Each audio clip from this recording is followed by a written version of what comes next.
तो आज हम पढ़ने वाले हैं कोलराउश लॉ। कोलराउश लॉ जो होता है वो क्या समझाता है? कोलराउश लॉ कहता है कि the limiting molar conductivity, the limiting, सब ध्यान से सुनना, the limiting molar conductivity,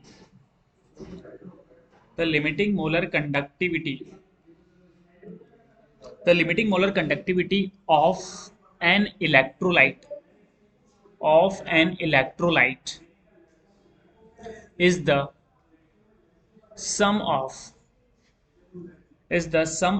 ionic molar, is the sum of ionic molar conductivities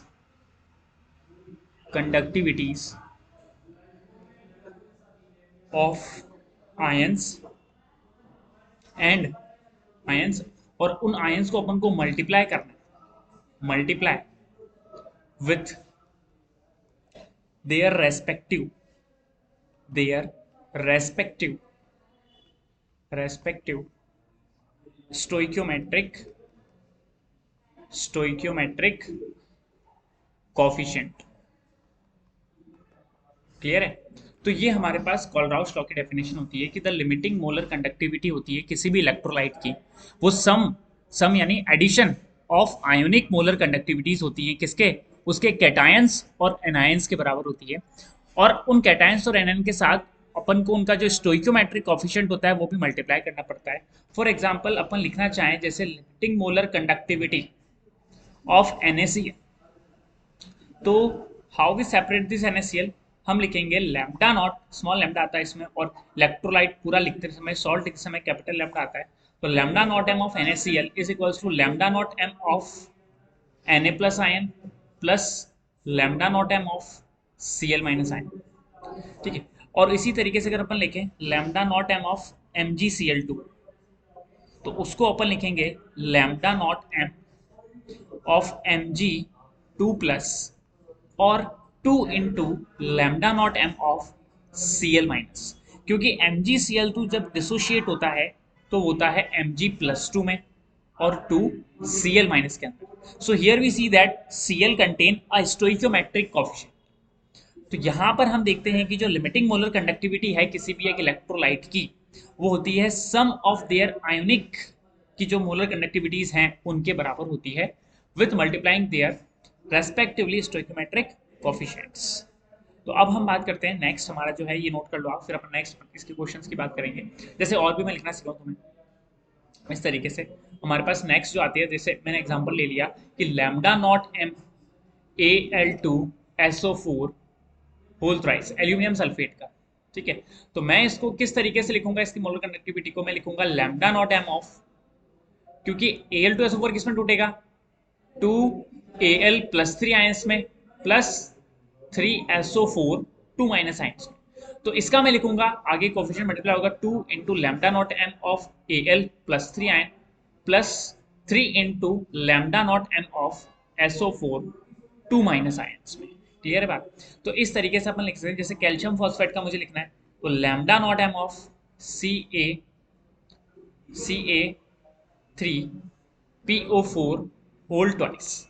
तो ये किस में टूटता है, ये टूटता है 2 कैल्शियम प्लस 2 आयंस में प्लस 2 कैल्शियम प्लस 2 आयंस में प्लस 2PO4 3 माइनस आयंस में।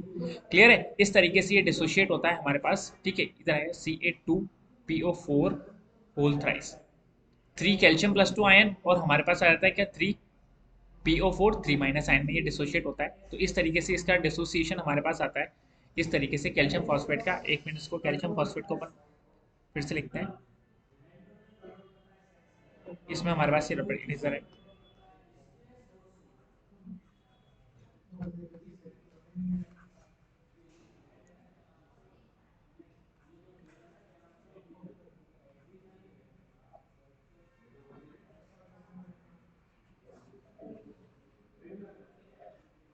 ये हमारे पास होता है, ये हमारे पास होता है Ca3PO4 whole twice.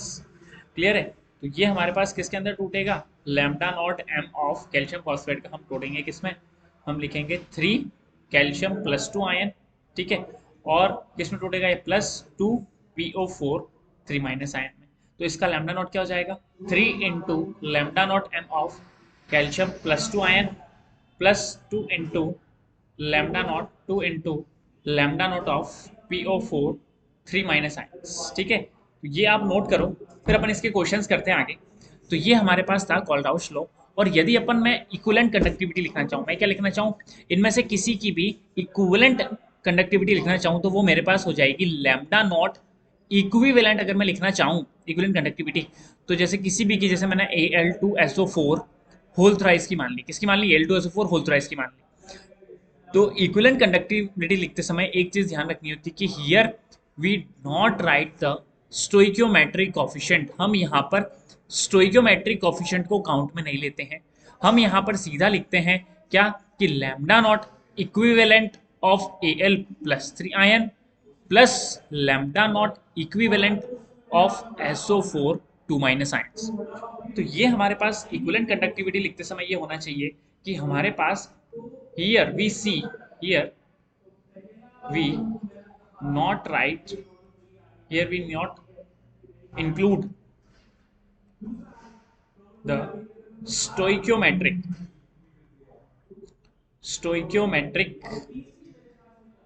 coefficient। Clear है, तो इस तरीके से हमारे पास ये मोलेंट और इक्विवेलेंट कंडक्टिविटी हम लिखते हैं। नेक्स्ट हम इक्विवेलेंट कंडक्टिविटी का क्वेश्चन करते हैं। तो इसके क्वेश्चंस और इसके न्यूमेरिकल्स कैसे आते हैं, इस तरीके से आते हैं। फॉर एग्जाम्पल हमें दे रखा है, हमें क्वेश्चन दे रखा है कि फाइंड द क्वेश्चन है हमारे पास, find the lambda naught equivalent of BaCl2, ठीक है, and lambda naught m of BaCl2। Clear है, और आपको क्वेश्चन में दिया है lambda naught equivalent of Ba+2 ion is equals to 63.5 siemens centimetre square अन इक्विवेलेंट इनवर्स। वहीं पे lambda naught equivalent of Cl minus ion आपको दिया है 76 सीमेन सेंटीमीटर स्क्वायर और इक्विवेलेंट इनवर्स। तो हम इस क्वेश्चन को कैसे सॉल्व करेंगे, तो हमारे पास दिया है कि find the lambda naught equivalent of BaCl2 and lambda not, यानी एक तो आपको इक्विवेलेंट कंडक्टिविटी निकालनी और एक आपको मोलर कंडक्टिविटी निकालनी है, ठीक है ना।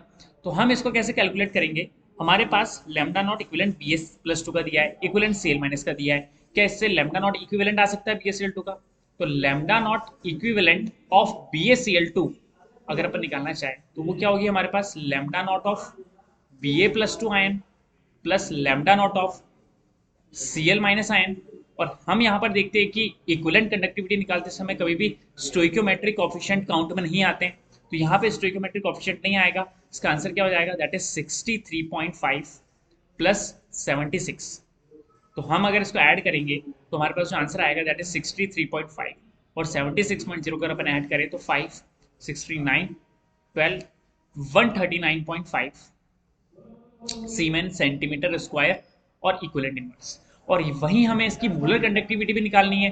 तो देखो इन दोनों को सॉल्व करने के लिए इक्विवेलेंट कंडक्टिविटी आपकी निकल जाए या मोलर कंडक्टिविटी निकल जाए, उससे फिर आपको इक्विवेलेंट निकालनी हो, तो इसके लिए हमारे पास एक रिलेशन होता है, क्या, उसको निकाला जाता है इस तरीके से। जैसे मैं लिखूं कि lambda naught m molar conductivity upon lambda naught equivalent conductivity. तो हमने लैम्डा नॉट m का फॉर्मूला क्या पढ़ा है, कप्पा इंटू 1000 अपॉन मोलरिटी, और इसका फॉर्मूला अपन ने क्या पढ़ा है, कप्पा इंटू 1000 अपॉन नॉर्मेलिटी। मुझे बताओ, कप्पा से 1000 ये कट जाएगा, हमारे पास क्या बचा 1 अपॉन m इंटू ऊपर जाएगा ये n/m हो जाएगा, क्या क्लियर है, is equals to lambda naught m upon lambda naught equivalent के बराबर है।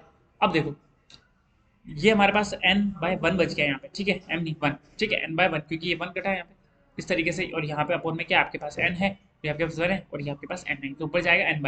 अच्छा, नॉर्मेलिटी क्या होती है, नॉर्मेलिटी होती है molarity into n factor upon molarity, ये वैलेंसी फैक्टर होता है ना n factor, is equals to lambda naught m upon lambda naught equivalent.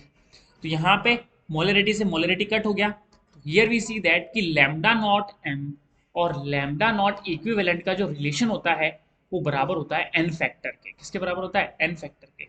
अब जल्दी से इसको नोट करो। फिर उसके बाद अपन नेक्स्ट जो एग्जांपल है वो लेते हैं इसका, कि भाई अब यहाँ पे आपके पास अपन ने देखा कि लैम्डा नॉट इक्विवेलेंट हम निकाल चुके हैं, हमें क्या निकालना है? Lambda not molar conductivity. अच्छा, BaCl2 का, क्योंकि BaCl2 एक सॉल्ट है, BaCl2 हमारे पास क्या है? सॉल्ट है। तो BaCl2 का एन फैक्टर क्या होगा? तो सॉल्ट का एन फैक्टर क्या होता है? Ba+2 plus 2Cl minus ion में टूटेगा ये। सॉल्ट का यदि अपन को एन फैक्टर निकालना हो तो उसका फॉर्मूला क्या था? सॉल्ट का वैलेंसी फैक्टर हम कैसे निकालते हैं? या तो आप टोटल पॉजिटिव चार्ज ले लो, या तो क्या ले लो? टोटल पॉजिटिव एंड, या और करके आप ले सकते हो टोटल नेगेटिव चार्ज। या तो आप टोटल पॉजिटिव चार्ज ले लो या टोटल नेगेटिव चार्ज ले लो। तो here we see that Ba+2 पे दो पॉजिटिव चार्ज है, Cl माइनस पे भी एक है लेकिन दो है, तो दो माइनस चार्ज है। तो या तो मैं दो पॉजिटिव ले लूं या दो नेगेटिव ले लूं। तो मैं दो पॉजिटिव लेता हूं, इसका जो एन फैक्टर हो गया वो क्या हो गया? 2 हो गया। क्लियर है? तो हमने देखा कि लैम्डा नॉट एम और लैम्डा नॉट इक्विवेलेंट का जो रिलेशन है वो एन फैक्टर के बराबर है। मुझे लैम्डा नॉट एम निकालना है क्योंकि मेरा लैम्डा नॉट इक्विवेलेंट आ चुका है। लैम्डा नॉट इक्विवेलेंट मेरा कितना था? 139.5। कितना था मेरा? 139.5। तो यहाँ पे मैं देखता हूँ कि मेरा लैम्डा नॉट इक्विवेलेंट आता है 139.5 is equals to n factor 2 के बराबर है। तो लैम्डा नॉट एम किसके बराबर हो गया? 2 इंटू 139.5 के। अब इसको सॉल्व कर लेंगे तो हमारे पास क्या आ जाएगा? Lambda naught molar conductivity eight. Clear हो गई बात? नेक्स्ट हमारा जो क्वेश्चन है इसको नोट करो, फिर नेक्स्ट क्वेश्चन करते हैं अपन।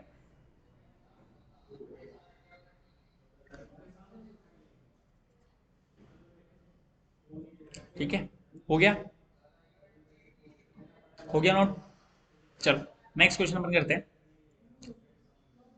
नेक्स्ट हमारा जो क्वेश्चन है वो इस तरीके से है, find lambda naught m of CaSO4, calcium sulphate का आपको निकालना है, and lambda naught equivalent of CaSO4। ठीक है, और आपको दिया है lambda naught m of calcium +2 ion is equals to 119 siemens centimetre square mole inverse. और वहीं पे हमारे को दिया है lambda naught m of sulphate ion is equals to 160 siemens centimetre square mole inverse. ठीक है, तो ये दोनों चीजें आपको निकालनी है। आपको इस बार लैम्डा नॉट एम दिया है, तो लैम्डा नॉट एम तो निकालना ही है, आयंस का दिया है, इसका निकालना है, प्लस हमारे को निकालना है क्या? Lambda naught equivalent also. तो कैल्शियम सल्फेट है, इसका लैम्डा नॉट एम हम कैसे निकालेंगे? क्योंकि दिया है कैल्शियम सल्फेट का CaSO4 का, तो ये टूटेगा किसमें? Lambda naught m of Ca+2 ion plus lambda naught m of SO4 2 minus ion में। अच्छा, कैल्शियम आयन का कितना दिया है यहाँ पर? 119 प्लस यहाँ पे दिया है 160, तो 119 प्लस 160 टोटल कैलकुलेशन हम करते हैं तो 9, 6 और 1 कितना होता है हमारे पास? 7, और ये 1 और 1 कितना बचा है हमारे पास? 2, तो 279 हमारा निकल करके आता है। That is the lambda molar. ठीक है ना, 279 सीमेन सेंटीमीटर स्क्वायर मोल इनवर्स। अब हमें निकालना है लैम्डा नॉट इक्विवेलेंट। तो लैम्डा नॉट इक्विवेलेंट और इसका रिलेशन क्या था हमारे पास? कि लैम्डा नॉट एम, ये रहा देखो relation, lambda naught m upon lambda equivalent किसके बराबर है? एन फैक्टर के। तो यही मैं इसका एन फैक्टर कर दूंगा कि lambda naught m, lambda naught equivalent मुझे निकालना है अपॉन लैम्डा नॉट एम किसके बराबर है? एन फैक्टर के। लैम्डा नॉट एम मेरा आ चुका है कितना? 279 अपॉन लैम्डा नॉट इक्विवेलेंट मुझे निकालना है। और एन फैक्टर में इसका लिखना चाहूं तो कैल्शियम सल्फेट है, या तो टोटल पॉजिटिव चार्ज ले लूं या टोटल नेगेटिव। तो टोटल पॉजिटिव चार्ज ले लिया 2, तो लैम्डा नॉट इक्विवेलेंट मेरा कितना आ गया? 279 अपॉन 2। तो इस तरीके से मेरा ये लैम्डा नॉट इक्विवेलेंट भी आ जाता है। क्लियर हो गई बात? तो ये हमारे पास नेक्स्ट क्वेश्चन था। अब इसके और वेरिएशन टाइप के क्वेश्चन करते हैं, ये नोट करो, फिर इसके बाद वेरिएशन वाले क्वेश्चन करते हैं इसके। ठीक है, ये करो, फिर हम इसका ये वाला क्वेश्चन करते हैं। चलो, और कैसे वेरिएशन के क्वेश्चन आते हैं तो देखो, एक क्वेश्चन हमारे पास ये है कि हमको फाइंड करना है, find lambda naught m of BaOH whole twice. ठीक है, और आपको गिवन है क्वेश्चन में, गिवन क्या क्या है? इलेक्ट्रोलाइट, इलेक्ट्रोलाइट्स आपको गिवन है, और यहाँ पे आपको उनकी लैम्डा नॉट एम की वैल्यू पता है कितनी, सीमेन सेंटीमीटर स्क्वायर मोल इनवर्स। ठीक है, यहाँ पे मेरे पास इलेक्ट्रोलाइट्स कौन कौन से हैं, एक NaOH है जो कि 248 है, और एक मेरे पास है NaCl जो कि कितना दे रखा है मुझे 126, और एक मेरे पास है BaCl2 जो कि मेरे पास है 280। तो इस क्वेश्चन को हम कैसे सॉल्व करेंगे, हमें निकालना है लैम्डा नॉट एम किसका, BaOH होल ट्वाइस का। हमें किसका निकालना है, BaOH होल ट्वाइस का निकालना है। तो ये बताओ कैसे निकालेंगे हम। तो हमारे पास इलेक्ट्रोलाइट्स दे रखे हैं 3 और लैम्डा नॉट एम दे रखे हैं हमारे को सीमेन सेंटीमीटर स्क्वायर मोल इनवर्स में। ओके ठीक है, तो अब देखो इसको अपन कैसे निकालेंगे, एक तो हमें चाहिए बेरियम और एक हमें चाहिए हाइड्रोक्साइड आयन, वो भी कितने होने चाहिए, 2। एक हमें चाहिए बेरियम और एक हमें चाहिए हाइड्रोक्साइड आयन, 2 चाहिए। तो इस चीज को अपन कैसे निकाल सकते हैं बताओ, इन तीनों को प्लस माइनस या एडिशन करके हमें इनमें से ये निकालना है। तो इन तीनों को हम कैसे निकाल सकते हैं, तो ध्यान से सुनो। बेरियम चाहिए मुझे, तो मैं क्या करूंगा कि मुझे lambda naught m of BaOH whole twice चाहिए। ओके, यानी BaCl2 चाहिए रहेगा मुझे, यानी मुझे क्या चाहिए रहेगा, BaCl2 मुझे चाहिए रहेगा। ठीक है, तो BaCl2 यदि मुझे रहेगा रहेगा तो मुझे lambda naught m of BaCl2 तो लेना पड़ेगा। ठीक है, उसके बाद मुझे 2 हाइड्रोक्साइड आयन चाहिए ना बेटा, इधर देखो 2 हाइड्रोक्साइड आयन चाहिए, तो 2 हाइड्रोक्साइड आयन मेरे पास है, तो मेरे पास तो NaOH के अंदर अवेलेबल है क्या हाइड्रोक्साइड आयन, तो मुझे ऐड करना पड़ेगा 2 times of lambda naught m of NaOH। Clear है क्या बात, ठीक है। अब ध्यान से सुनो, बेरियम हो गया मेरे पास, 2 OH माइनस हो गए आयन हो गए मेरे पास, लेकिन एक्स्ट्रा में क्या आ गया मेरे पास, 2 Cl और 2 Na, तो मैं क्या माइनस कर दूंगा 2 NaCl, तो minus 2 into lambda naught m of NaCl मैं इसमें से सब्ट्रैक्ट कर दूंगा। क्लियर हो गई बात, तो हियर जो मेरा लैम्डा नॉट एम BaCl2 है वो क्या है मेरे पास 280 है। Okay, plus 2 into lambda naught m of NaOH मेरे पास कितना है 248 है, minus 2 into lambda naught m जो मेरे पास NaCl है वो कितना है 126 है। क्लियर हो गई बात, तो इन सब को सॉल्व करके जो हमारा आंसर आएगा that is the exact answer of lambda naught m of BaOH whole twice. ठीक है, अगर किसी को समझ नहीं आया तो यहां देखो, लैम्डा नॉट BaCl2 का क्या होगा, ये होगा lambda naught m of Ba+2 ion plus lambda naught m of 2Cl minus ion, क्या यही होगा क्या, ठीक है, यानी ये कोफिशिएंट जो है यहाँ क्या आ जाएगा 2 आ जाएगा, और फिर मैंने क्या करा है ऐड करा है किसको 2 times of lambda naught m of Na plus ion plus 2 times of lambda naught m of OH minus ion minus 2 times of lambda naught m of किसका है लैम्डा इस बार Na प्लस का वापस, और क्योंकि ये माइनस है, क्योंकि ये माइनस है तो ब्रैकेट में लगेगा, यहाँ पे माइनस होगा मतलब सबके आगे माइनस होगा, और जो एडिशन है मेरा that is lambda naught 2 into lambda naught m of Cl minus. तो आप देखोगे यहाँ पर कि माइनस इनसे इंटू होगा, तो यहाँ पे अपन देखेंगे कि ये चीज भी माइनस में हो जाएगी और ये वाली चीज भी माइनस में हो जाएगी। तो देखो Ba+2 और 2 OH माइनस में मिल जाएंगे, बाकी ये 2 Cl माइनस इससे कट गए, इससे कट गए, तो हमारा आंसर क्या आया lambda naught m of Ba+2 into lambda naught m of Cl minus. हमारा एग्जैक्ट आंसर है lambda naught m of BaOH whole twice का। क्लियर हो गई बात, तो इस तरीके के क्वेश्चंस आते हैं नॉर्मली जो सिंपली नीट के अंदर पूछे जाते हैं, वो इस तरीके के क्वेश्चन आते हैं। नेक्स्ट सेशन लेंगे अपन इसके अल्फा KSP और अदर क्वेश्चंस का। Okay thank you. हियर हम देख रहे हैं कि इन सबको सॉल्व करके हमारे पास जो आंसर आएगा that is lambda naught of BaOH whole twice.